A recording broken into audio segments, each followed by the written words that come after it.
oh yeah, and do you remember that time you gave me a double cream pie? Everyone. This podcast is not suitable for children or those who are easily disturbed. Spoiler warning for whatever is in the title of this episode. I was just reading a scary book. Oh my god, this is terrible. When did they get to killing the children? This is literature? A 2-year-old could have written this. We will be requiring a bedtime story. Oh, I don't like this book. This is going on forever. Oh, I just wanted to see kids fight to the death is all. Look at me! I'm enjoying reading!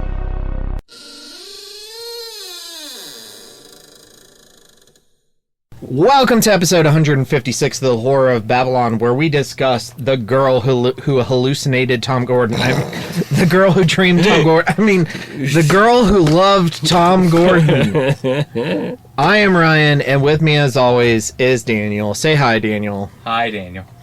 And Hef's here, too. Hef is here, and he's good to be here. Queer, and get used to it. Yeah. Sorry. No, that's fine. That was low-hanging fruit.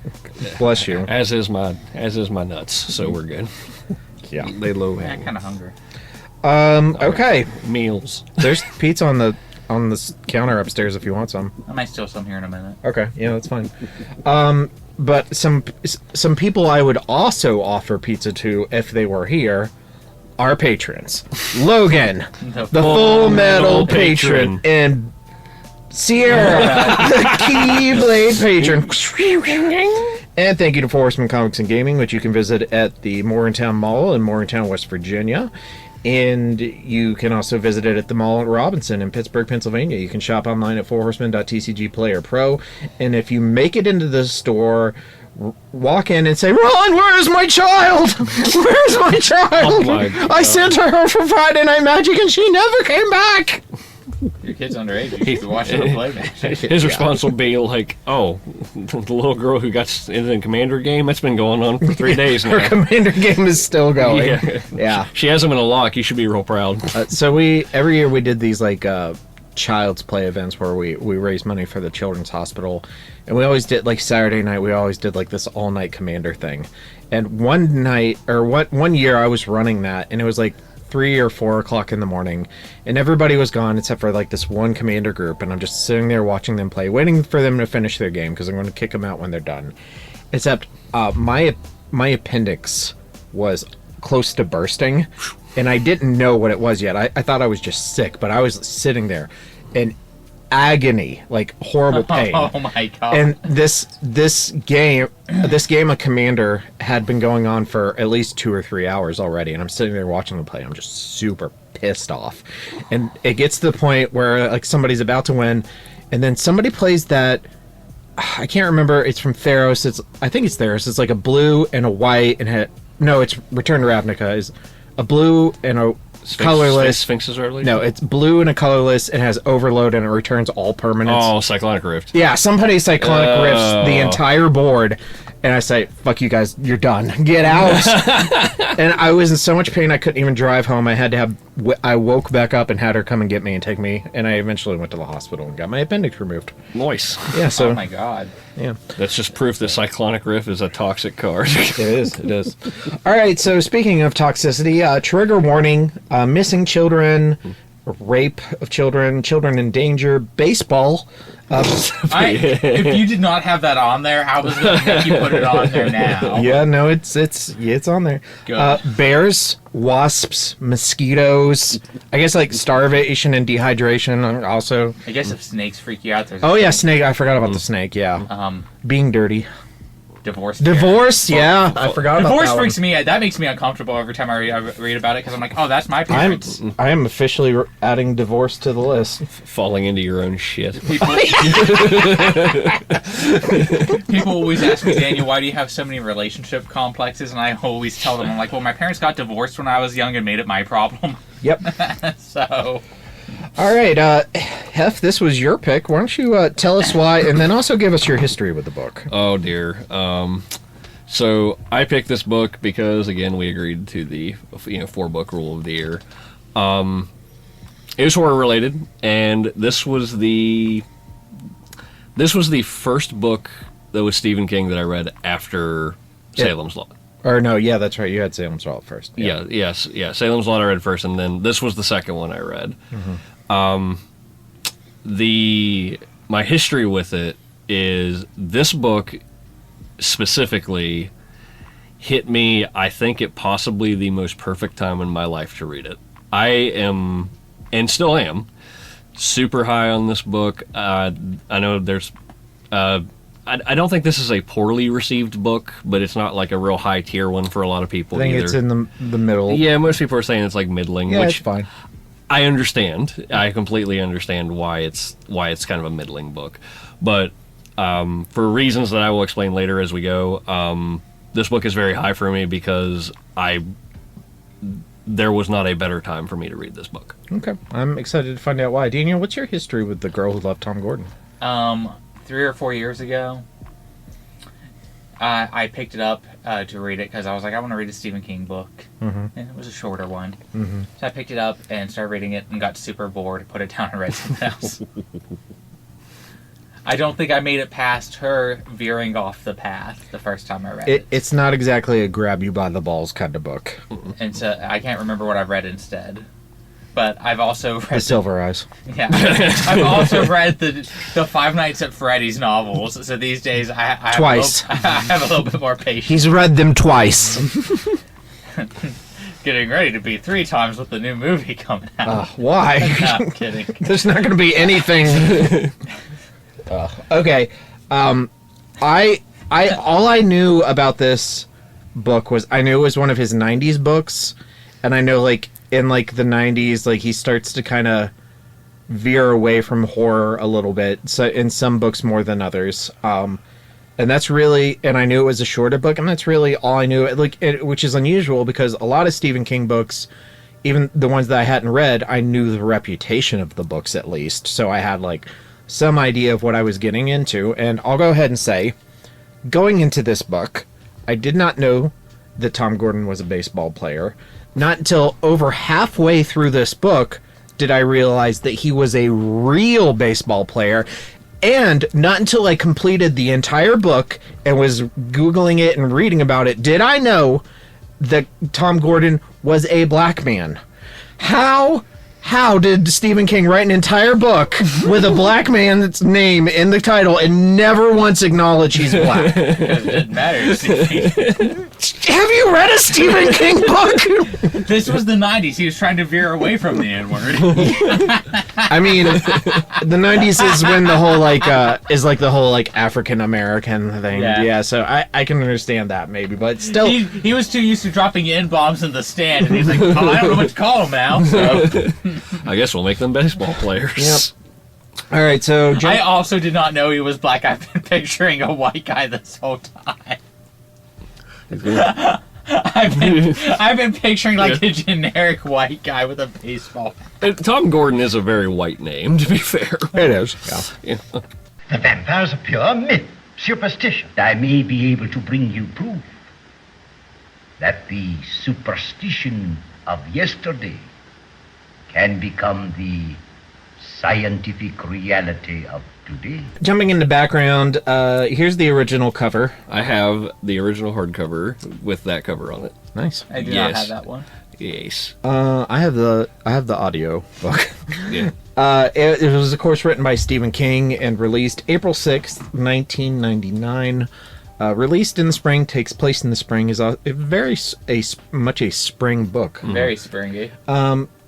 So in terms of adaptations, in 2004, a pop-up book adaptation of The Girl Who Loved Tom Gordon was released. I hope there's a little van in it. By Keys Morbeek and Alan Dingman. Apparently, originally, James A. Romero was set to write and direct this film adaptation. Well, I mean, I like George A. Romero, but like... It doesn't feel like a George A. Romero story. Yeah. The adaptation stalled after he died in 2005, and a film adaptation produced by Chris Romero, was announced in 2019, and in 2020 they announced that Lynn Ramsey would direct it, and then there's been like no updates. It hasn't been said that it's been canceled, but it's just apparently like stuck in development, or they've stopped and they just haven't said so. Which is funny because I think this is probably one of the easiest Stephen King books to adapt to a film. Like, I would agree. Out of like almost all of them, this Yeah. is such a simple book to movie transition, I think. Yeah. It also doesn't have a lot of parallels with his other works. Like, there's not a lot of lore that goes into it. Like, it's a very simplified story of a lot of things that he generally is not known for as far as his simplicity. And that's that. Another story in the classic, infallible 3-act structure. Good enough for Aristotle, good enough for The Simpsons. Mr. Sislak, I have a feeling there's going to be one more act to this story. Well, I'm not hanging around for that. 4 acts. So let's go to structure and themes, and we're going to talk about the structure. And the notes that I have is that this is a smaller, more intimate story with fewer characters and perspectives than a typical King novel. Yeah, like, how many perspectives do you even get? Like, You get flashes of like other people. yeah, it's and mostly it's super brief. Yeah, but it's mostly told from like Trisha's like firsthand experience It's happening. almost written like a young adult novel. It's not, but it's like as close as he ever gets. It's not first person, but it is like third person from mostly just Trisha's perspective. This feels like his slight jaunt into, I believe they call it naturalist writing, which is basically people that talk a lot about the woods. Gary Paulson, those books. I knew it was going to come up. But the parallels are there. I don't know who this person is. Hatchet. Never read it. In the it's you wildlife. saved yourself. Yeah, wildlife basically. Like you're in the woods and lots of stuff like that. Which I will not disagree. That's probably another reason that You're the only man in the world who has read every Hatchet book. I like a boss. There's more than one. There's 5. I know that there's a good movie adaptation. Actually, it's really obnoxious because if you get into it, like technically the second and the third books counteract each other, which means there's The lore! They messed up the lore! There's an alternate universe. The deep Hatchet lore! It's actually kind of twisted one's head. It's actually bullshit. They put the hatchet in my back and twisted. It makes me so mad, but I'm not going to get into that. Anyway, my head point is, it is kind of a naturalistic writing, which I don't feel like he does, because he's so world buildy, and this doesn't really do a lot of world building, but it does do a lot of environmental. Just within the McFarlane family, right? It builds their world a lot, but it's very it's almost pinpoint. Like little parts of the book though, like they never last for longer than a few minutes. Like you just kind of get like little tidbits of it, but the overall like structure of the book is actually just written as almost a young adult survival in the wild kind of novel. Yeah, I mean it's mostly just chronological with like just some flashbacks about her parents and her brother, and then you get just the briefest bits about her parents looking for her, and it's very minimal, very much so, and it's more to give you a gauge of time of how much has passed as you're going through it. It's not like you might expect like if this book to be like half from Trisha's perspective and then half from her parents' perspective trying to find her. Like I think Homeward Bound gives you more about the family looking for those dogs and that cat than this book gives you of Trisha's parents. I agree. Well, yeah, I mean, it's a dog and a cat. 2 dogs and a cat. And a cat, yeah. Yeah. What's the one that was the pug and the cat? Milo Notice. The Adventures of Milo Notice. Narrated by Dudley Moore. A film that was so bad on its animal rights they had to make it in Japan. That's a movie we should do.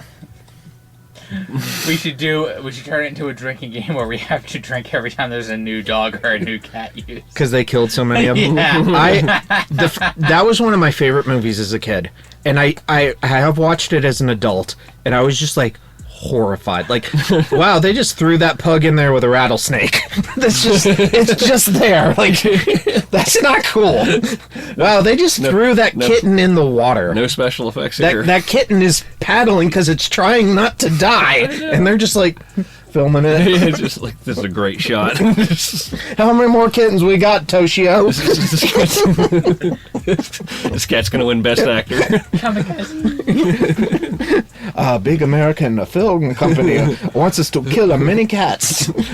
But we have a big American taxes for making films. American man, have you seen Cat Machine Gun? Oh, Mr. Dudley Morrison, can you give me a Kirk Cameron's autograph? I would like it to be known I was not the first person to go into a racist accent. Sorry, the movie's just extremely aggravating. And it feels like such a betrayal because it was such a huge movie as a kid. Like, I loved that movie, and I still I still have fond memories of that movie, and I still get the song stuck in my head all the time. But I don't. Okay. Daniel, what are your thoughts on the structure of The Girl Who Loved Tom Gordon? I mean, it's a way more, like he already said, it's way more intimate. There's not a lot of character perspectives. You get, like, very brief glimpses of them. You can call me Ryan. Ryan. I think, and I'd have to reread the book to know for sure, that the police officer or dispatcher or whoever, like, who answers the phone over the false tip, gets more, like, perspective than the parents of this little girl. Maybe, I'm not sure. It's close, and if not, it's close. Yeah. So you mostly just get this little girl lost in the woods. I mean, I just, like, the parents, I remember, like, the scene where they're fucking in the hotel and their son's on the other side, and that... like having a panic attack crying. Yeah. It's not about the parents having sex, everybody. Yeah. It's like that scene from Sarah, Forgetting Sarah Marshall, where they're just having this fucking war on the opposite sides of the wall. Mila Kunis wins, though. I mean, Jason Segel was just lucky to be involved. Like, because the thing about one of them. The thing about the 4 people involved there, you got Mila Kunis, and you got Kristen Bell, and then you got Russell Brand. Yeah. These are 3 sexy people, and then you got Jason Segel. He's just like, he's me. He's just a pudgy white dude, and yet with a tiny penis. And yet his is the dick you see the most.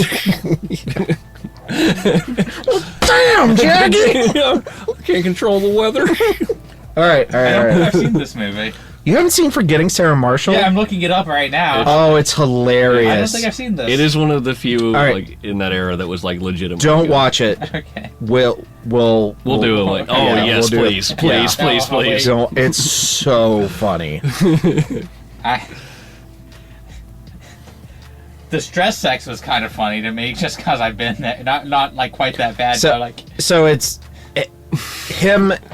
He's with a new girl, and his ex is with a new guy, and they have adjoining hotel rooms, and there's a wall between their beds, and they're both having sex at the same time. But he's like, oh, they sound like, oh, so go, oh, and so they get louder, and so they go, like, oh. So, having to pretend to have an even better time. Yeah. And then it just slowly falls to Russell Brand, and he's like... And this was before Russell Brand got canceled. Yeah. Okay. And he got kicked out of the Despicable Me movies. That's a loss. It's like, they explained it. Do you know how they explained that he got kicked? I don't. He was frozen in carbonite. And ever since Dr. Nefaria has been frozen in carbonite. All right. I had to look up who Russell Brand was. Okay, thoughts on genre? Wikipedia classifies this as a psychological horror. I guess. That's a stretch. You can read it that way. That's. I do think it's horror. But I think it goes across multiple genres. I think you could definitely do a film adaptation that was a psychological horror. There's one scene, like the them fucking scene, just randomly. Are we still talking about Forgetting Sarah Marshall? No, we're talking about the parents. The parents, That being just randomly inserted in there. Stress sex. Yeah. I get it. it's still odd. We'll go into that. But so, this one I felt like is very similar to Eyes of the Dragon, where like there is a genre there, but like when you're talking about like a demographic, you know, like young adult versus adult, that's kind of this is kind of one of those books that I feel like kind of blurs that. Yeah, I think it does. It has like a lot of attributes of young adult novels, but it doesn't read like a modern young adult novel. Mm-hmm. But I mean, like, it's not first person, but it is only a single perspective. Mm-hmm. Emma and I had this conversation recently where we've been listening to audiobooks on the way back and forth from Cincinnati, and we've been doing a lot of Star Wars, and Star Wars books are like 98% of the time third person, omniscient narrative, multiple character perspectives. And she was just like, this is hard for me to keep up with because almost every book I read is first person, is entirely in first person, because she mostly reads young adult novels and they're mostly first person. Which, I mean, this does, like, like, Trisha is, like, how old is she? She's 9. She's like, yeah, so she's, like... tall for her age. She's, like, that, you know, like, that pre-teen, like, almost like that Harry Potter, Percy Jackson age. And it's, like, basically all about her and all about her journey and her struggles. And it is very much a coming-of-age story. So it feels like maybe, like, what a young adult novel might have been, like, in 1996. But not how we think about young adult novels today. Well, this was also around the time that he did Eyes of the Dragon, wasn't it? It was within that decade. No, was Eyes of the Dragon was 80s. Was it 80s? It was either the book right before it or the book right after it. Okay, all right. Yeah. But I found a lot of parallels between those two. Because like I said, it is kind of, I'm going to say ageless, but in a sense it kind of is. Like, you don't have to really have an age to be able to, like, take the book's content in and take something out of it. I think that... I don't think it's a timeless book because smartphones changed this book completely. They do. Yeah. I will give you that. But, of course, it could just do, like, what every horror story goes, there's no signal out here! Well, when I said ageless, I meant, like, you don't have to be a certain age to read the book and appreciate it, I guess, is what I meant to say. I do think I would like it more as a kid, but I still, as adult, I did enjoy and appreciate it. Smartphones have just ruined horror. Yeah, so. they have. They really suck. Themes? Definitely growing up, and man versus nature. Yeah, man versus nature is definitely a big little girl versus nature. I wrote down the nature of God. Yeah. There's a lot of her speculating about what God is, what God does, and talking. I love the conversation with her dad about if you believe in God, the sub-audible. Yep. I also hugely enjoyed that. Like, I think that's a good, like, you meet people that are, like, agnostic, but they don't really necessarily know how to, like, tell you how they're agnostic. And, like, I'm, you know, get into these many conversations with people, but when people do talk to you a little bit and they're open to it, it's a conversation I think that's worth having. And the few people that I've talked to that are agnostic, when you ask them, like, how do you experience your faith? Like, or lack of faith? Like, how does that work? And his explanation, I think, is just about as perfect as you get.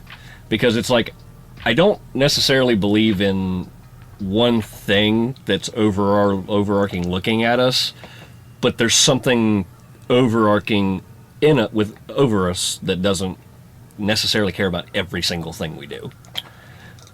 I don't like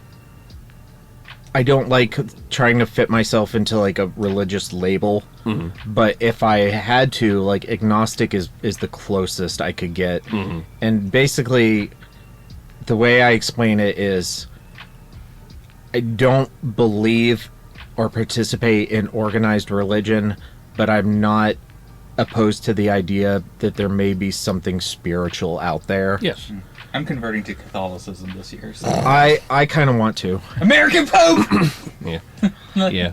Let's go! When on the rare occasions, like, religion comes up, like, there's always, to me, an element of bleakness. And I feel like that's where my line is I don't like to think That's one of my favorite parts of Catholicism. I don't like to think bleakly about, we want you to feel a deep experience. sense of shame all the time. But as far as this book is concerned, like I said, I think that does actually it's a really good metaphor for how you can kind of put yourself amongst people that believe in something without dedicating to an entire group of people that believe in something. Yeah, and you're keeping yourself out of hell without having to go to church every week. Not really. That's not really. Yeah, I know. But if you're just vaguely good, man, and treat people kind of okay. Yeah. Well, in addition, again, I've mentioned before, I read This Perfect Time. Hey, this beer is vegan. Yeah. That's, to me, that's a... What? That speaks to me. Vegan. It is. Yeah. But that means my cat can drink. Yeah. There's people that make their pets be vegan. Oh my god. No. They're animals. Yeah. So are we. I know, but it's different. Yeah. Chicken tastes good. Chicken tastes good. If you could even be never mind. Have you ever had a chicken versus not a chicken? Because I'm gonna pick chicken. Yeah, I've had faux chicken, and it does not taste like chicken. Black bean burgers are pretty good, though. They are pretty good, but it's not chicken. No, it's not chicken. It's black beans. It's actually one of the biggest things about it is it's not chicken. It is in fact not chicken. But frogs taste just like chicken. I can't eat them. I like frogs. I feel like if you gave it to me and didn't tell me it was frogs, I could be cut. But every time... That's how I got Emma to eat it. Every time someone tries to give me frogs, they keep it on the leg, just the whole little leg piece. Mm-hmm. I'm it looks like I just ripped this off of a frog. I can't do it. Yeah. I ruined Muppets for a lot of years. Kermit. This is why I would die in the woods. I would not be able to eat something. Would you be able to eat a raw fish the way she does? Nope. I mean, you don't though. Have you been in that state yet? Yeah, you never you never know what you will or won't do until you're in the situation. Mm. You can, I know I wouldn't have gone off the path, but I'm also 37. Yeah, you're not 9. Yeah. 9-year-old, you would have had your Game Boy, and you would have just accidentally walked straight off it. First night that or game, your Sega Game Gear. First night, my fucking Game Boy SP has an LED on it, and I'm using it to fucking As a child, I was petrified of getting lost, so I was the kid that listened. I found this horror game that I kind of want to stream on our channel. It's a Flash game, but it's a game about you're a kid in the 90s and you're in the backseat of your parents' car, and that you're on a nighttime drive and they're lost in the woods. You get shot by You're trying to play your Game Boy in the backseat with a flashlight. Oh, that sounds amazing! And spooky things start happening around the car, but then they start happening in your game. I'll show you guys the trailer when we're done. You should also stream Eastside on our channel. It's Doki Doki too. It's so good that this isn't a visual novel. It's an actual. It's great. We apologize. They're getting ready to release the English voice patch for it. I'm not playing anything like Doki Doki again. It's all just Gilbert Godfrey. Then I'll play it and you can drink. All right. They're coming to get you, Barbara. All right, let's go to characters. We don't have a long list, which is nice, but yeah, that's new. We are going to start with our protagonist, Trisha McFarland, and I want Daniel to start us off. Stay on the path. All right, I want you to start. Okay. Again, back in time, mentioning how I read this at the perfect time. My daughter was 9 when I read this book. So this was I was able to read this book while having Lily in my head as they're going through this, and which made it a much more emotional experience as I was going through it. Trisha is, we talked several times about how Stephen King writing children is, he does it probably better than most, if not basically all other authors, in contemporary fiction, realistic right children, yeah, children that make you feel like children. And Trisha, to me, right around where Lily's is, where we're at, That feels about right. Like, it's just knowing just enough to choose wrong most of the time is what Trisha ends up being, because, like, she's just like, it's what you think you know. Like, her is just like, if I follow the river, I'll end up being somewhere, which sounds like a child logic kind of thing to work with. That's what my dad told me to do if I got lost in the woods. And this happened. Lead you to a bog. Yeah, and Trisha follows a lot of these like thought processes of like things that kids are told, they just don't encompass the full knowledge of everything that goes with it. And that was another thing that like really made me very endeared towards the character, is because she works with 9-year-old logic. Like, everything's got there's a set base point in all the moves she makes and all the things she does. Even like rationing her food, various things like that. Like, she knows to do these things. She just doesn't know the full idea of what she's supposed to be doing in that active moment. And it also helps that she's scatterbrained a lot. Like, throughout the book, she does several points where like she'll be thinking something, and then she'll kind of dart somewhere else, because that's a 9-year-old attention span. Like, she darts back and forth, comes back to the original point, and then all of a sudden, the issue she had at the start is still there. Now she has to refocus on it. I think this is like one of the better experiences I've gotten reading from a child's perspective, because this feels like a legitimate child just trying to make good decisions without having the full information. No, I agree with all that. She's, yeah. And having a 9-year-old to compare it to while I was reading it, like, really reinforced that, because I would see that in my child. Like, all kids like work off of half information, and that's what they build it off most of of. Adults do too. True. True. Maybe 65%. Yeah. But it was endearing for me to catch little things like that as I was reading. I'm like, wow, this feels genuine. Like, Trisha feels like a genuine little girl that's lost in the woods. So I spent the first part of this book like thinking, Stephen King gonna kill this little girl. Oh God, yeah. Eventually I convinced myself that she wouldn't die, because I knew Hef liked this book a lot, and I didn't think that would be the case if she died at the end. The book was going to end with someone finding the remnants of her skull. Yeah. I also thought that if this book ended with her dying, I probably would have heard about it before. Yeah. So fairly early on, I was able to convince myself that she was going to be safe, but I still got a little worried towards the end. You were never there at all, were you? I was way more upset when she smashed her Game Boy. Man. I even felt bad for her whenever she, like, all of her food got, like, kind of smashed. Her Twinkies and her chips, yeah. Yeah, I'm like, man. It's still good. You can still eat it. It's still calories. Yeah, but still, I'm like, man. It'd be like just, it's one more thing. You know, I've never eaten a Twinkie. Really? Mm-hmm. I also have never eaten a Twinkie. When we get forgetting Sarah Marshall, I'll forget some Twinkies. I eat hella zingers, though. I don't think I've ever eaten a zinger either. It's basically Twinkies and zingers. It is. I'm real boring with like my Little Debbie. Like, I like the oatmeal pies. This one time at work, at band camp, you stuck a flute in your pussy. Sort of. Tessie's sitting around eating one of those oatmeal cream pies. It's one of those double deckers, and she gives me half of it to eat it. Some time goes by, and I can't remember how we got on the topic about like giving each other stuff. And she's like, "Oh no, I must have given it to her." And she's like, "Oh yeah, and do you remember that time you gave me a double cream pie?"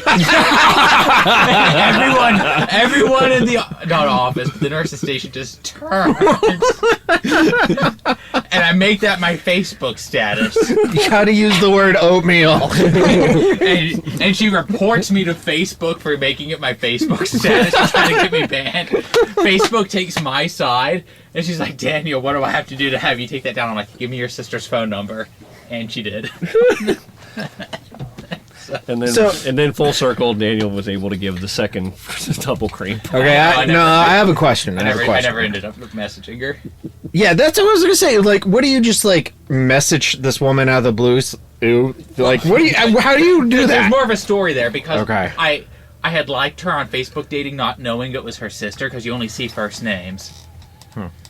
And her sister, I guess, was with her at the time and went, oh, hey, it says you know this guy. Can you tell me anything about him? And she immediately messages me, Daniel, you're not allowed to date my sister. So it'll give you first names, but it shows you mutual friends? Yes. I have not delved into Facebook dating yet. Well, So, the running joke became, I want to date your sister. And eventually, she comes to me and just goes, Daniel, I don't think I can share you with my sister. And I just go, all right, fine, I'll drop it. So.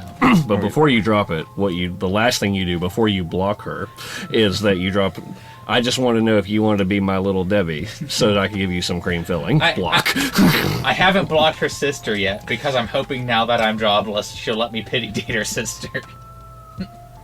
Because apparently her sister likes to date projects. Like guys she can fix. I understand what the idea of a project is. It's just really sad Baby, that I got so many problems. Yeah. She's like, she kind of likes to date projects and dudes who are kind of racist. And I was like... I will keep you busy for years. Let's go! Have you seen that Tom Hanks movie, The Money Pit? That's me. I'm the one stuck in the middle of the floor who can't get out. the double cream pie thing was the topping on the cake. It was the cream in the pie. I was like, if I could have gotten that on voice recording, it would have become my ringtone. Forever. Anyway, where were we at? Trisha. We felt bad because she broke her snacks. She broke her Game Boy, she broke her snacks, she fell on her poop, she had to eat a raw fish. The description of like having probably what it might have been dysentery, just diarrhea in general. Yeah. Very viscerally when you don't have toilet paper. That was bad. I'm like, I would want to die. Well, one of the biggest parts for me was the description of her wanting to drink the water even though she knows it will make her sick, but she's so thirsty that it's like, what else are you gonna do? Yeah. I mean, I guess if she knew to drink her pee beforehand. The 9-year-old girl's not gonna drink her pee. Yeah. The description of maybe Hit Girl would. Yeah. The description of the infection that she was slowly getting, where she would just cough and she could like feel the burning in her throat and shit. Like that's what shit that got me. Just like you can like. He paints a very good picture of like this girl who is basically wasting away as she's going through this. Again in Margaritaville. Stephen King does this a lot in his books, where he'll be like, if they would have done the thing, they would have been fine. But they didn't do the thing. Yeah. That happens like 3 times in this book. She turned left instead of right. And if she would have turned right, she would have found like 6 dudes. Yeah. And snacks. Unbroken snacks. If she would have just like kept dropping her wrappers, she would have been okay. But I was waiting for that horrible like reveal that he does. And that was the last time that Lewis and Gage were ever happy again. Like, yeah, because he does stuff like that too. I was waiting for it. I actually love that in his books. Yeah, but that was a lot of that. The one that like alarmed me the most was whenever he says that I can't remember what it was like. If she, like you said, if she would have turned right, she would have found the road. It's like, but she turned left, and all that was left was 400 miles of woods to the Canadian border. And I'm like, fuck! No! Fuck! Thank God she met Redneck Bill. I know. Yeah, I love it. All right, what about the fam, the mom, the dad, the bro? I mean, I don't want to be too critical here, but I'm going to be for a minute. Okay, you're the mom. You are trying to do stuff with your kids. That's good. Yeah. Granted, I don't have kids. The closest I ever had was a stepson. I don't really see him all that much. You try to do stuff with them. You try to take them out to activities. If you're a recent divorcee and your son is fighting you this hard on every single one, to the point where you're not paying attention to your daughter anymore, at that point, don't you just go, okay, stay home and play your video? At least try that, and then maybe take your daughter to something closer. You would do something different, even because it seems like at least from how it's described, it's a fight every time, and it's and the fact that it's every weekend. I'm like, and your son's a nerd who clearly doesn't have any friends because he had to move. He wants to play on his computer. And, like, you want to try to get them out and do something, because that's healthy for them. Mm-hmm. But every weekend, to where it's always in a parent... I mean, again, this is coming from Trisha's perspective, but I believe her. Mm-hmm. And it always turns into a screaming match. I mean, based on what happened, it sounds like that is accurate. So, I don't want to be too critical, but I'm sitting here going... Like, woman, what are you thinking? And we don't get from her perspective, so I don't get to know what she's thinking, so all I feel is, like, some criticism. Yeah, you kind of do, because like King goes back a minute, like for a while that she's lost, and she's like, "They're probably looking for me right now." What she didn't know was that they were still fighting. They were still fighting. Yeah, they make some like, and that's like I think like 30 minutes like into after she's like basically walked off. I think that it does a good job of showing that everybody in her family is a good person, but they have problems, and that they're all processing this divorce badly. Yeah, like everything on paper is a decent, like, at least in my opinion, from a parent perspective, getting your kids out of the house, doing activities, teaching them stuff. All great. Maybe you should base these activities off your kids' interests. Or do it and once a month, maybe. Yeah, or you could do like, all right, once a month we're going to do something fun, and once a month we're going to do something educational. Yeah, and like you have a discussion. Again, I've never had to parent a kid. I've always been told one of the best ways to do it is to, like, not exactly give them a choice, but help them in the decision making. Mm-hmm. You basically get, like, in this book, deals with, like, the idea of the mom is overcompensating. Yeah. Because it's very clear, like, at least to me, like, the way I've picked up on it is that clearly Trisha's a daddy's girl. Yeah. Like, that's just obvious. Yeah. So her son is kind of where she's trying to pick up the pieces a bit, because she knows that she's like trying to overcompensate. Overcompensate on the son versus Trisha, because Trisha just goes with whatever, and Trisha already she's the go along to get along type. Right. Yeah. But she also take him to a computer store. Yeah. There's definitely compromises here, but that's the vibe I get is that this is a case of a mother overcompensating for the fact that she knows at least one of her kids likes the other parent more. And I don't want to be too critical, but at the same fictional characters, of course, don't want to be too critical, but at the same time, your kid did get lost in the woods because you couldn't stop fighting with your teenager. Oh, 100%. Like, there's definitely fault here. Like, and by the same token, like, Trisha's relationship with her dad is super sweet and super awesome. But also, like, the dude is an alcoholic. He drinks. Yeah. And that comes up several times. And I don't even want to get up and get him another one when he asks me to. I don't like how he smells. I mean, yay, he's not abusive. Good for him. But I mean, yet. Yeah. Right. That's one of the... I mean, that is kind of abuse. Yeah. I always tell people... I mean, I told you guys tonight, like, I don't drink because I don't know when to stop. Yeah. I mean, I'm drinking non-alcoholic beers right now, and I think I've had 4. I'm seeing 5 cans at least. One of those is his. Okay. I honestly think with more time and more money, and just a little bit less restraint, I'd be an alcoholic. So be a much better writer, though. Sometimes when I'm in a writing mode, I do drink. So I feel like if you guys ever do get around to reading my manuscript, you'll be able to tell the parts where I was drinking. Is it going to be like the heavy use of slurs and the misspelled words? This is not 1974, Daniel. You cannot say that. I don't use a lot of slurs. Just 2. He's allowed 2 every book. He's only 2. Yeah. I let my serial killers. But if he uses the N-word, it can only be 1. It's like Highlander. Yeah. I actually have a black friend who I come in and have type that word for me, and his picture's in the book. Because every time you type it... There's the acknowledgement for the word. Whenever you type that word, it comes out D-A-N-I-E-L. Every instance of the N-word was written by Cordell.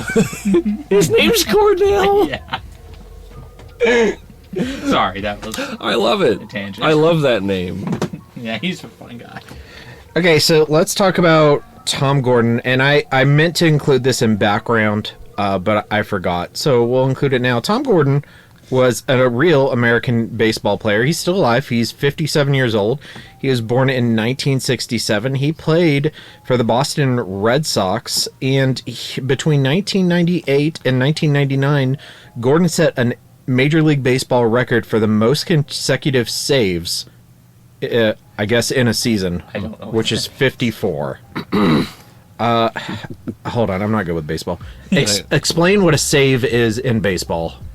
I believe it means that he was able to strike out before they could actually get to a home run, like on third base.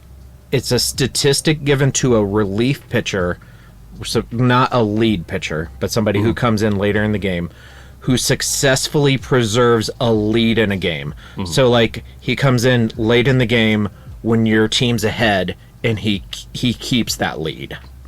So he strikes people out, basically. Yeah, he got 54, and I guess I don't know if it was a season or like in a row or whatever. Are there even 54 games in a season? I don't know. That seems like so much baseball. Oh my god! How many games does a typical Major League Baseball team play in a season?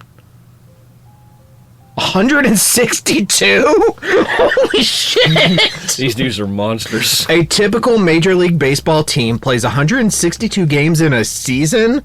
This has been the standard length of the regular season since the 1960s. Holy shit! Basketball players and football players are way too whiny. How many games does a typical NBA team play in a season? 82. That's actual half. How many games does a typical NFL team play in a season? 17. Those bitches.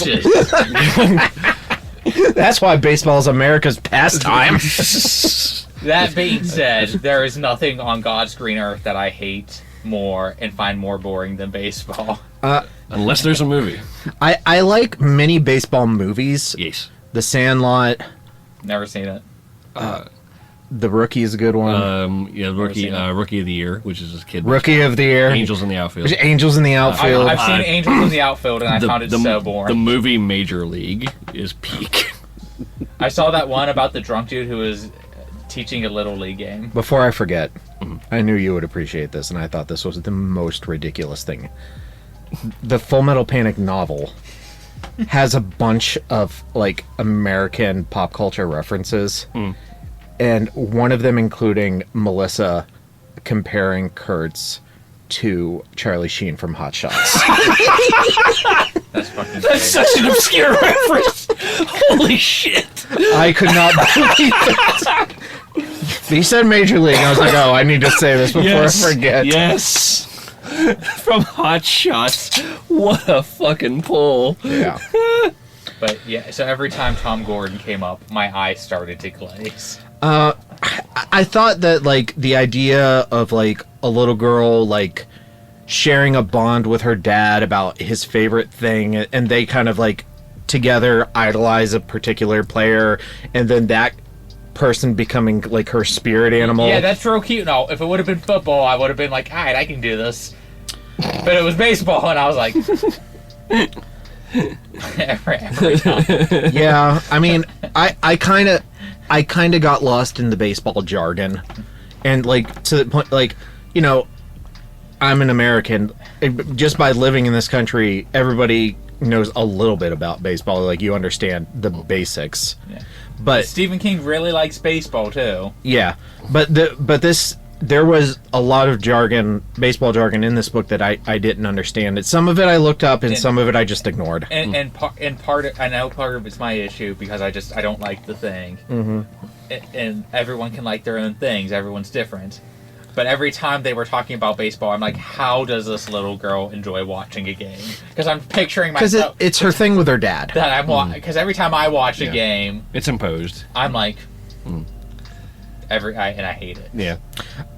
So I also do not enjoy watching baseball, but what I've come to find about people who really enjoy baseball is they're math people. They like the stats. They like the stats. They like the statistics. Everyone that they know all the stats offhand. It's weird. They got like so pitches and the yards. I'm like yards, or what? Like they'll start rambling. I got you. I've seen a bat before. I've seen what a bat can do to a human skull. I appreciate. One of the smaller echelon of things that I really enjoy is actually a good sports movie. Like I love sports movies and sports anime. Yeah, sports movies and sports anime are actually a niche thing for me. Mm-hmm. This book did that, especially like at the end with like her facing the god of the lost, like just that wind up. It's like actually just like that's peak for me. That's like a decent standoff for me. I think my all-time favorite sports movie is Cool Running. Oh yes, with the Mighty Ducks as a close second place. Right. Favorite sports movie? Does Rocky count? Yeah, boxing. Radio, I like a lot. Does Snow Dogs count? To a lesser degree, but sure. I like a lot of boxing movies. I like a lot of. Remember the Titans? Titans is good. I probably like that movie now that I actually watch football, but back when I was forced to watch it, I didn't watch football. I've never watched We Are Marshall. I probably should. Yeah. The Replacements is a good one. Gene Hackman and Keanu Reeves. It's actually pretty decent. It's a football movie. Is that the prison one? No, that's The Longest Yard. That's with Adam Sandler. Yeah. But isn't the Adam Sandler one a remake? Yeah. Yes. Yeah. From Burt Reynolds. Burt Reynolds. But Burt Reynolds is also in the Adam Sandler's one too. He is. Yeah. Yes. Happy Gilmore. Oh, Happy Gilmore, buddy. Yeah, make me care about golf. Yeah.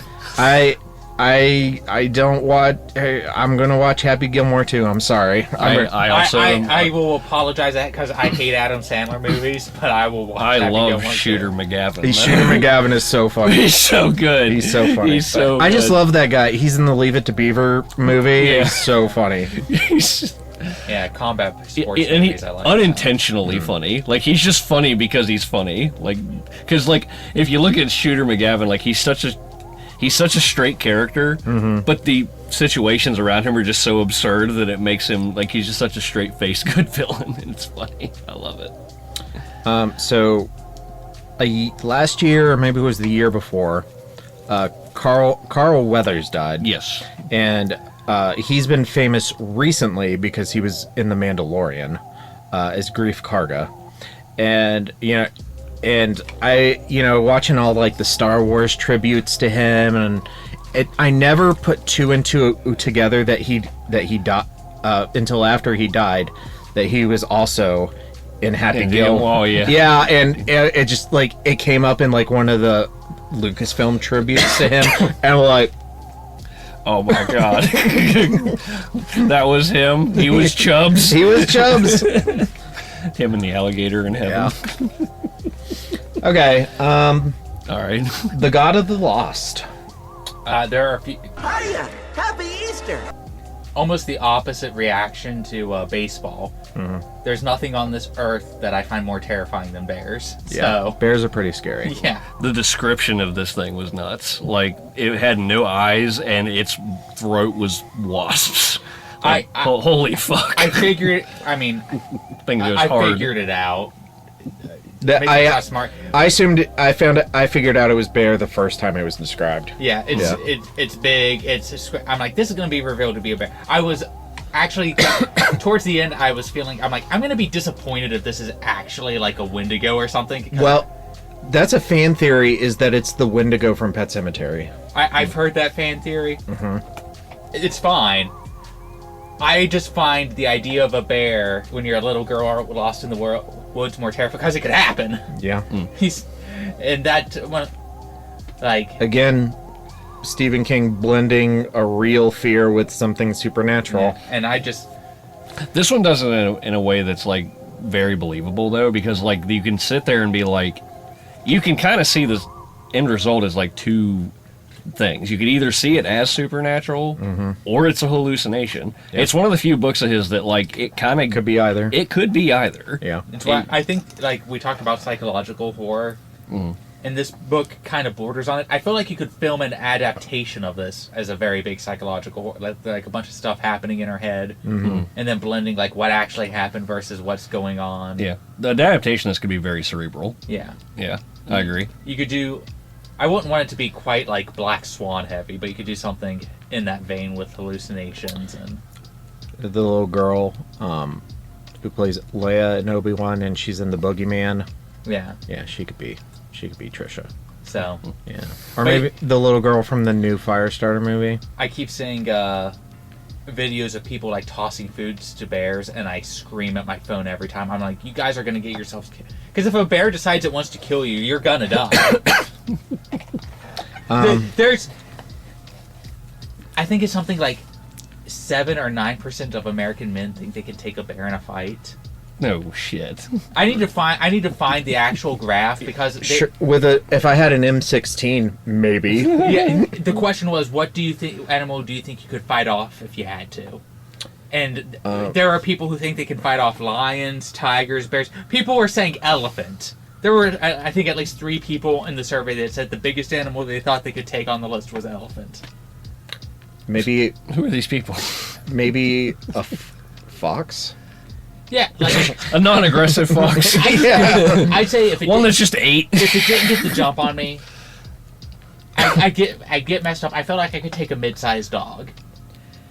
It's pissed because dogs, they don't have as sharp of claws as like big cats, so they only really have the one thing. So as soon as it latches onto you, you're probably going to lose an arm, but you can wrap yourself around it. I'd be terrified to even like fight a coyote or a dog. I mean, I wouldn't be happy about any of these, but if I'm thinking about like life and death situation, The scar is almost gone. This, and on this side, there used to be a hole in my leg. Yeah. From my dog, which is a mid-sized dog. He was fighting with another dog, and I was trying to get them apart. Well, a third dog was watching. Well, it was him. I was trying to get them apart, and he basically, again, got confused, whatever, like that, and he went and he clamped onto my leg. Now, when are you just going to tell the truth? Jackie bit you. She got wide jaws. She got a wide jaws. Oh, they're pretty wide jaws, though. Anyway, but whenever that dog latched onto me, like, it was fortunate that as soon as he bit into me, he could tell it was me, because he stopped. Because I felt his head jerk. My leg was this close to being snapped in half. Oh. What kind of dog is this? He's a mutt, but he's Okay. when you say mid-sized dog, that's about what I think. He's about yay high, but he's real muscular. He's like some kind of. Because I'm picturing something like smaller than a pit bull.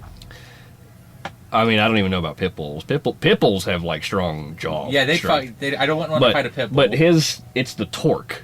Yeah. Like when he got a hold of me, like I felt my shin torque. It's a bite pressure. Yes. Yeah, they talked about that a lot in the Tiger book. Yeah, and when he did that, I could feel like he will snap my leg. He will do it.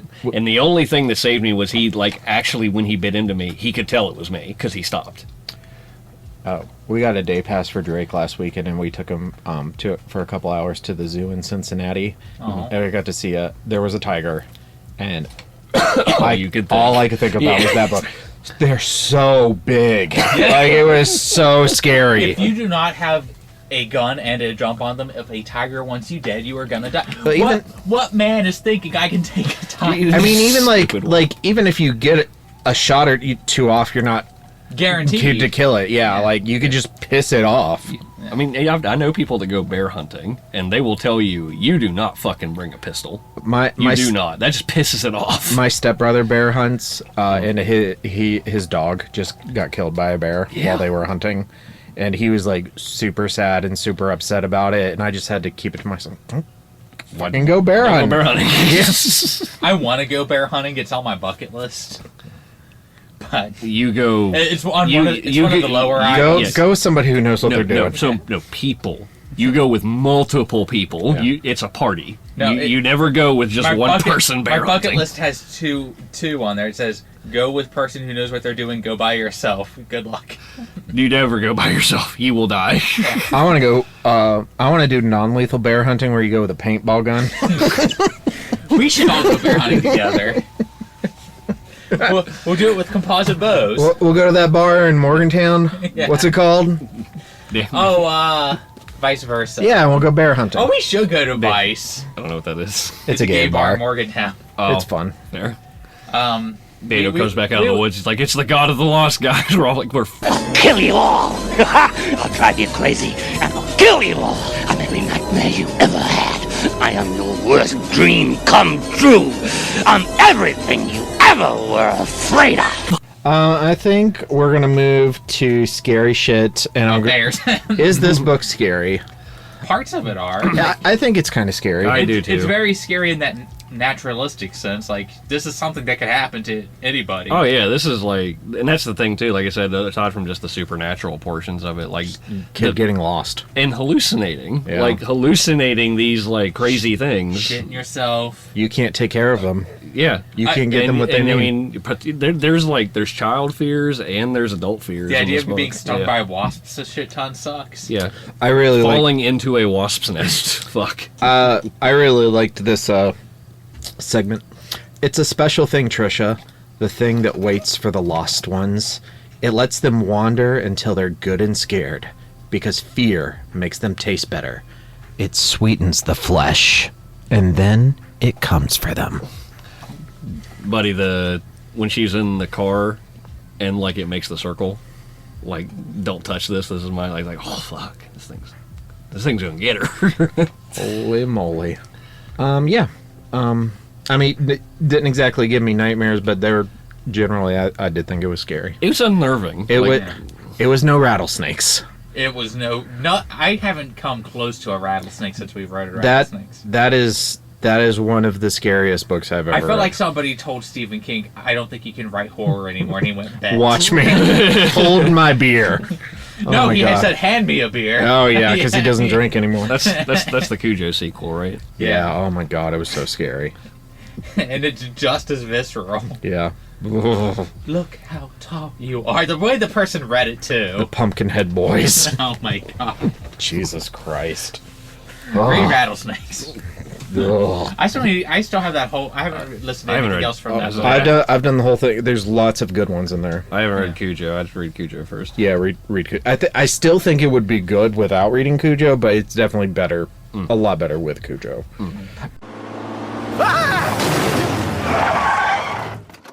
Oh my god, are you Stephen King? No, I'm Dean Koontz. Oh.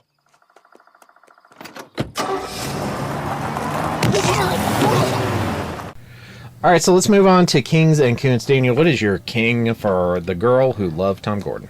The bear. 'Cause I just find bears terrifying. Mike? Making the bear, like, the thing in the woods that's stalking a girl, and then having, like, her, like, fevered brain interpret it. It's great, so.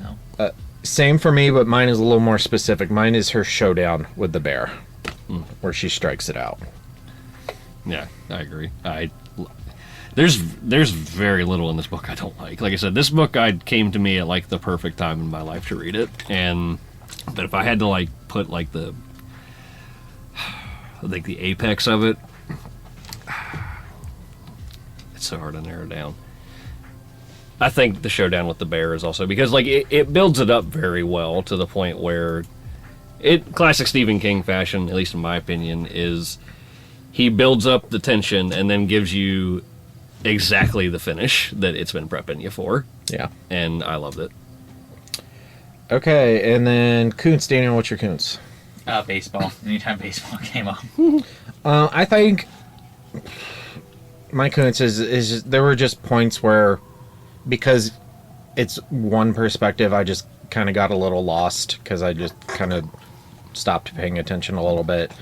I enjoyed the whole book. I thought it was interesting, but most of the books I read were jumping all over the place, and it was just kind of Catches you a little bit. Yeah, it was just kind of one long diatribe, and there were kind of a few points where I zoned out. If you know nothing about the woods, too, I feel like if you feel about the woods how I feel about baseball, you'd probably also have a hard time because there's. I think at the end of the book he talked about people who helped him with like plant names and stuff. Yeah. So. I didn't have that issue, but I can definitely see where other people would have that issue. Yeah. Yeah, I grew up in the country, so no, not an issue. Koontz. Koontz is Being Koontz, that man sucks. A couple of her 9-year-old isms kind of felt a little antiquated to me. That's all like, fuck you for being 9. Well, what I tried to do in this one was, it was 1999. We were roughly that age in 1999. Madonna, yeah, way before Nirvana. Yeah, I mean, we were like 10, like in 99. And some of the little, like, there were just a couple specifically, like, I can't remember that, like, they just seemed a little too childish. Yeah, I forgot to acknowledge, like, this girl is almost the same age that we would be. Like, she was 9 in 1999, and I was 10 in 1999. That's what I'm saying. Yeah. So some of the things that she would kind of, like, go off on, like definitely the one that I did get a lot, like, I thought was funny, because I also did this too, was that, 1-800-54-GIANT. I'm just, like, sitting there. That would get stuck in my head every now and then. But then there were just other little, like, terms and isms and things she would use that I was just like, I didn't think like that when I was 9. Like, that reminded me of the Gum song from fuck. The Gum song from fuck. Gonna go the Pixar movie with the emotions. Oh, Inside Out. Inside Out, yeah. Okay. Double mint comes make you smile. Yeah. Like the rhythmic, sometimes we just send this one up. the rhythmic things I didn't mind too much, because I mean, we're adults and shit like that gets stuck in our head. I'm gonna have the whip song stuck in my head for 3 weeks now. Yeah, but no, just like little like phrases she would say that I'm just like, that wasn't relevant back then. Which is good, because I've had the Rebel and Crew theme song stuck in my head for like a month. Yeah, it's minor because overall I love this book. It's like, that's me being nitpicky. Yeah. Do you eat the nits after you pick them? Ew, gross. Man, you were talking about fuck gum. Come on. Yeah, because Hisoka's his spirit animal. I wrap up the little boys in the gum. I'm more of a Frollo guy, but I do really like Hisoka. He is also my spirit. Who's animal. Frollo? The dude from Hunchback of Notre Dame. Oh, yeah. Sorry, I was in the wrong mode. You were still in anime mode. Yeah. Yeah. Okay, rankings. It's Hef, me, Daniel. Okay. Yeah, just go towards the top for me. Double make gum. I'll make you fun. All right. Hot take. Put it at number 1. Wow. I mean, sometimes you just read something at the exact right moment. This is exactly what this book is to me. Like, and I made it again earlier. When we were talking earlier about other books we've been reading, The Girl with the Pearl Earring holds a similar place, where I read it at the right time, and it's hard to undo reading something exactly when you need to. It's more in the middle for me. I didn't have a lot of issues with this book, but I also like... It's not remarkable. Yeah, there wasn't anything that I just like loved about it. It's just a good little book. I have it at number 37, below The Great God Pan and above The Wastelands. I like that. I mean, like, I honestly didn't think you guys would like this book very much. I mean, I liked it. Yeah. Well, I went in kind of expecting... Snow Pet Cemetery. Well, no, but like, I came in kind of expecting you guys to be like, this book kind of sucks. No, it didn't suck. The only thing that made my eyes glaze over was the baseball talk. I liked everything else. Yeah. I feel like if he would have picked a different sport, I would have been fine. I do think it benefited from being short. Like, if this book was as long as most of his books, I think it would have sucked. 100% agree with that. Like, I think one of the bigger reasons I do like this book is because it's nice and it's pretty tight. It's very short. Daniel? Oh, let's take a little look-see-lo here. I was presumptive and I kind of went to the middle, but... Yeah, no, that's a good spot. Is it better or worse than The Haunted Mask? I'm not putting it above The Haunted Mask. I'm looking a little bit lower than that. Is it better or worse than Attack of the Mutant? It's better than Attack of the Mutant. I like it more than Eyes of the Dragon. The Ceremonies. I think I like The Ceremonies more. I can't believe we read that fucking book. Yeah, I'm going to put it right below The Ceremonies. Okay, so it's your new number 29, above Wolves of the Calla and below The Ceremonies. All the like highs of The Ceremonies are like... super high. Super high, and they're also shit that like specifically appeals to me. Yeah, that book is so fucked up. I can't believe we made it through that. But... honestly, if it didn't fart on itself at the end, it'd probably be in my top 10. Yeah, yeah. I do think it was a big wet fart at the end. Hello, Mr. Stein. Hello, Mr. Black. Who's that? He's the new drama teacher. All right, Zombie Day, we already mentioned. There's a fan theory that the God of the Lost is the Wendigo. So the town of TR90, which is unincorporated town in Maine, which is mentioned in this book, is the setting of the Stephen King novel A Bag of Bones. And then I pulled out 2 Tolkien references.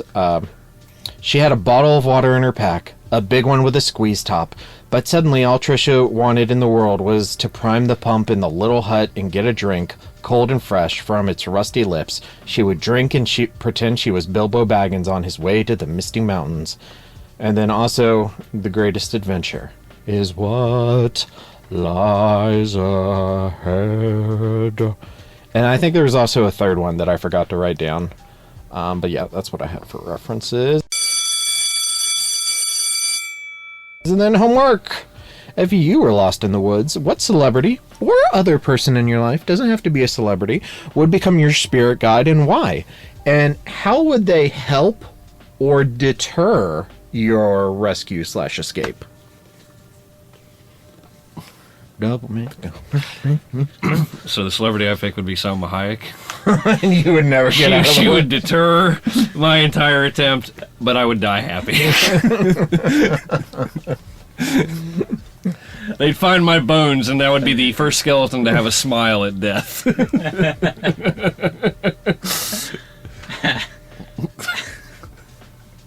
Daniel? Nicolas Cage. Okay. And he would just be screaming at me all the time in different costumes from his various movies. Sometimes he'd be Ghost Rider, sometimes he wouldn't be. Sometimes he'd work at the Fazbear pizza place. And at the end of the book, he'd be screaming, "It's a bear!" In that Nicolas Cage scream that he does. I can picture him screaming Don't that, run from the bear! but doing like the kick-ass, like Yeah. tied to the chair. I yeah. can't do the Nicolas Cage. I can't do either. impressions. No. But you know the scream I'm talking about. Yeah. That exact fucking thing. She runs into the God of the Lost earlier, and it's like eating a rabbit, and then it's like her looking at it, and it's just Nicolas Cage put the bunny back. I want this book exactly, except replace Trisha with Hit Girl and replace Tom Gordon with Daddy. Or Big Daddy. Big Daddy. Big or Daddy, whatever yeah. it is. That'd be, yeah. I want this book, but with these actors. Okay. I like that. Chloe Grace Moretz, bring her back. Yeah. Just make Nicolas Cage play Tom Gordon. So I've been addicted. I found this channel that does. Did you know? They only do shorts, but they're like every day they release like a couple, and they're just little shorts with movie facts. It's like, did you know Tropic Thunder? Did you know The Godfather? Did you know Toy Story 2? And I'm just like watching them, and I click on the Tropic Thunder one, and it's like, did you know that Robert Downey Jr. had huge reservations about playing this role because he thought it would be offensive? I'm like, really? What a fun fact. God, that's the reason I'd want to play the role. Yeah. Well, that was before he redeemed his career with Iron Man. He was kind of on the edge there for a long time. I'm a dude playing another dude disguised as another dude. That movie's so great. It really is no great to be as good as it is. Originally, I forget who it was, but Ben Stiller was not going to play the lead role. He was going to play the role that Matthew McConaughey had. Okay. He was going to be the agent. Okay. I forget, he had like some A-list actor set up to be that, and then like they bailed at the last minute and he had to do it. So he tried to get Keanu Reeves to do the agent role, and he tried to get, oh that's right, okay, so he tried to have Owen Wilson do it, but Owen Wilson had a failed suicide attempt. Ooh. So he just said, you know what, dude, you just chill out, we'll get Matthew McConaughey to do this. Okay. Yeah. Damn, I didn't know that. It's awful. Yeah, he has like really bad depression. Ben Stiller is bipolar also. That checks. Yeah. I mean, that makes sense. That explains some things. Yeah. Okay. Are you guys watching anything on the Diddy trial? No. I'm just sitting there waiting for him to finally cave and start naming celebrities. I'm making All I know- another bingo sheet. All I know is that now Roy O'Bannon is depressed, and my heart hurts a bit from that. Yeah. Roy O'Bannon versus the Mummy. God, that's stupid movie. I love it so much. I know. It's I've seen Shanghai Noon once. I've seen Shanghai Nights like 12 times. I can't explain it. I know. I can. It's funnier. It gets me in ways. I just got a pretty Chinese girl. Okay. We gotta finish this up. There are much more interesting books out there. Remind me to lend you some Danielle Steele. All right, further reading. So I have read this. Head Down is a nonfiction essay that chronicles the 1989 season of Stephen King's son Owen King's Little League baseball team. And it's included in the Nightmares and Dreamscapes short story collection, and I would pay money to watch Daniel read it. I would put a gun in my head. It's like a play-by-play of like the last 2 or 3 games. If you guys can find a way to turn it into like a charity fundraiser and stream me doing it, I will do it then. I'll read it aloud and make you sit and listen to it. And I can just like sit there and just like eyeball Daniel as he's trying not Am I to allowed like, to drink? Sure. Yeah. If we had a bigger following, I would try to do that, but we'd do that and we'd have like 2 people. But those 2 Jams people would show up and be like, "Oh my God, that's Daniel." No, I said, like, I've mentioned the Horror of Babylon on my stream, and one time I did. I said, but it's not safe for work. I say bad things, and she was like, "Oh, I won't watch that channel." She's like in like a super Christian house, and like to the point where I've had to get on her about gay bashing before. So yeah. Okay. And then also Blockade Billy, which I have not read, but it is a Stephen King novel about baseball. I haven't read that one. I can't recommend it. But I also wanted to The Body, which is another Stephen King novel about... I've read The Body. Yeah, Body's real good. But there's some similarities because this is also... It's about a group of kids who are in the woods looking for a body. They're not lost, but there are like some similar themes and things. All right, so... I have further reading, just not relevant to anything, but do yourself a favor and look up Pancake Demon on YouTube. I was going to mention this. When I went upstairs to use the bathroom, I was standing there, I was standing there going to pee, and I started thinking about Pancake Demon. I started laughing, and I peed on the wall. I really kind of want to I want to meet these guys. It's like, if you listen, the guy's Australian, so like I don't think they're local.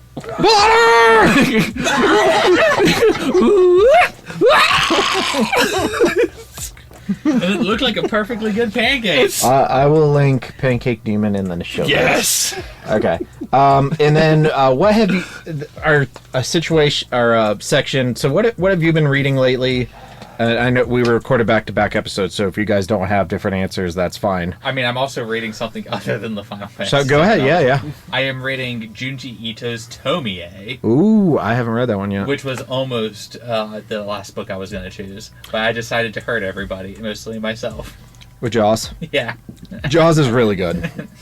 It's a really good book. The adultery in it is so bad, I got like physically sick. It's so bad. The thing about the difference between it and Cujo is in Cujo, it's already been happening and she's deciding to end it.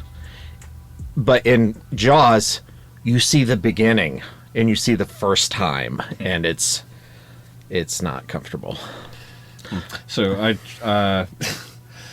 I started for 2 hours reading Treasure Island, the like OG novel Pirates, whatever like that, and I was 2 hours in, and I had the worst time being just like, if there's not Muppets in this, I don't think I can get through the book. Yeah, I've also read the actual novel, and it was just okay. I'm ruined by Muppet Treasure Island. It's peak. Robert Louis Stevenson, don't let that ruin him on you, because Dr. Jekyll and Mr. Hyde is really good. Yeah, I read that one a few months ago, too. It was stellar. Yeah, I really like that book. I don't know why we haven't done it. I also don't, because it's like what, 2 hours? Maybe. Yeah, it's super short, and it's like peak like classic. It's not peak. It's like, but it's like very good. It's like right under Dracula and Frankenstein. It's a really good book. Oh, I also got a 2-for-1 on that one called The Hunger by Amakatsu. Amakatsu. That I enjoyed that book a lot. I have it on here. It's on my list. Yeah, that's a really good book. So I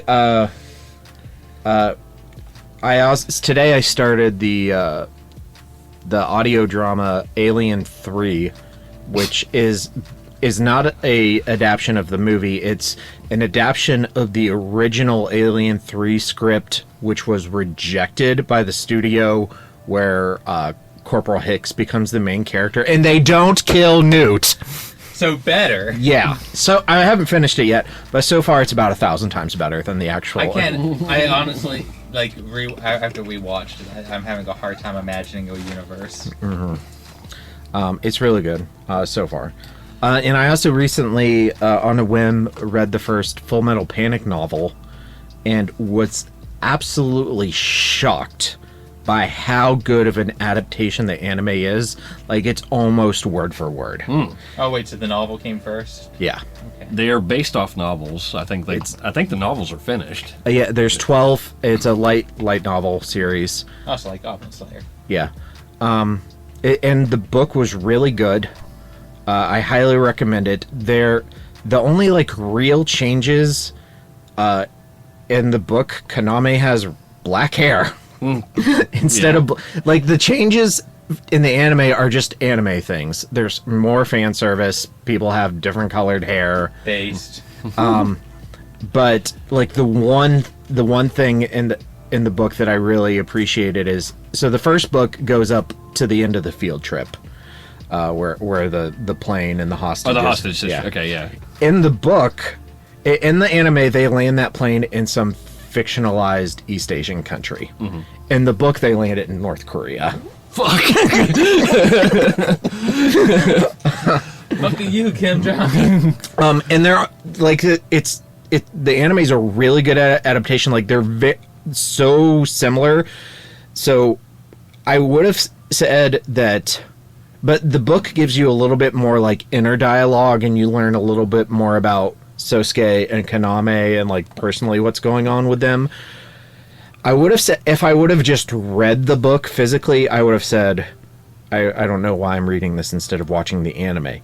But because I did the audiobook, and the audiobook is read by the voice actors of Sosuke and Kaname, which is fucking awesome. That sounds great. I think it's hard to say that it's better, but it's maybe almost better. Like, it's real close. Like as far as like the anime versus the audiobook? Or? Yeah, the anime versus the book. Oh, okay. Because you get just a little bit of a wider story. And Chris Patton's Mignogna impression is actually like super. Oh wow, super dead on. So I really recommend it. It was really good. Yeah, I'll have to look and see if they have. I know I think they have up to like 6 or so of them on there in audio. When I looked, they had like up to 5 or 6 or something. Yeah, but I think it's both of them doing the thing for what I looked at. Yeah.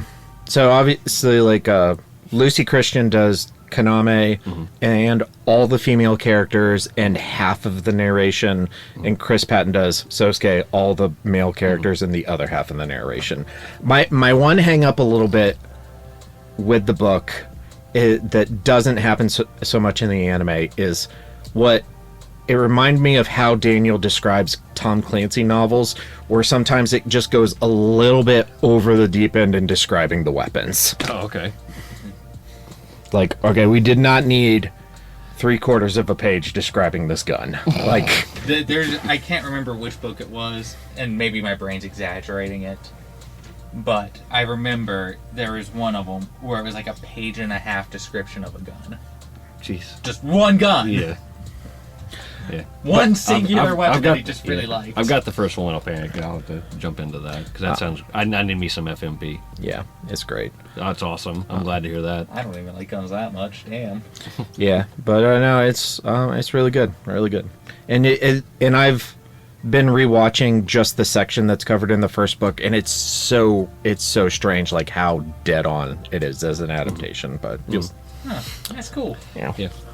I was surprised. I watched a couple of them, I think, a couple years back, and I was kind of surprised. Like, and maybe it's just me being nostalgic, but like, I was like, the animation's still pretty good. No, it is pretty good. I had Emma sit through the first episode with me, and yeah, I was still impressed. Like, the show's like 2003, 2004, something like that. It still looks pretty good. She will never watch it again. She wasn't a big fan of Koontz. Oh, which isn't surprising. Yeah, but she doesn't really like Sosuke because she doesn't like oblivious male characters. Okay. But then here's the thing. So we watched the first episode of that, and then it was like bedtime. And then at 3 a.m. that morning, the transformer on the pole outside of our house starts sparking and arcing, and it's like shooting out sparks and flames. And like, she and I are both asleep, and it sounds like firecrackers are going off. And she comes and wakes me up, and she said, I had a nightmare that the robots from your stupid show were destroying the world. I'm like, it's a fun high school show. Until it's not. Yeah. Show goes when the show goes hard, it goes hard. Oh, it does, especially in season 4. Oh, I thought no. Was not ready for that at all. Nobody was. All right, our next 3 books are going to be At Night She Cries While He Rides His Steed, Insomnia by Stephen King. Impress me, Ross Patterson. Do it. Shogun and by James Clavell. 2000. All right, thank you, Logan, Sierra, and Ron. We've been recording for a little over 5 hours, so sorry if we keep this one brief. Guys, thanks for reading The Girl Who Loved Tom Gordon and recording with me. I should thank you boys. No, it was fun. Like, I'm always, if a book is short and it's available, I'm always willing to try it, even if it's a gross pedophile fantasy. Well, was that a dig at me, or? No, it was a dig at the book we were talking about earlier. I'm fine being dug at. I just like to know. Yeah, no. I just want to know it's happening. All right, well, thank you to our patrons. Stay tuned for our socials and stay scary. Stay scary, folks. And now for the obligatory socials. Please like, share, and subscribe. You can find the podcast on Twitter at HorrorPod69. You can also follow us on Facebook, Instagram, Slasher, and Goodreads. Become part of the Disturbed community by asking for the Facebook group and Discord links. Send dick pics to the Horror of Babylon podcast at gmail.com. Support the show at patreon.com/thehorrorofbabylon. In closing, you can let your friends know that The Horror of Babylon is available on YouTube, Apple Podcasts, Spotify, Audible, and all other major podcast apps. Stay scary.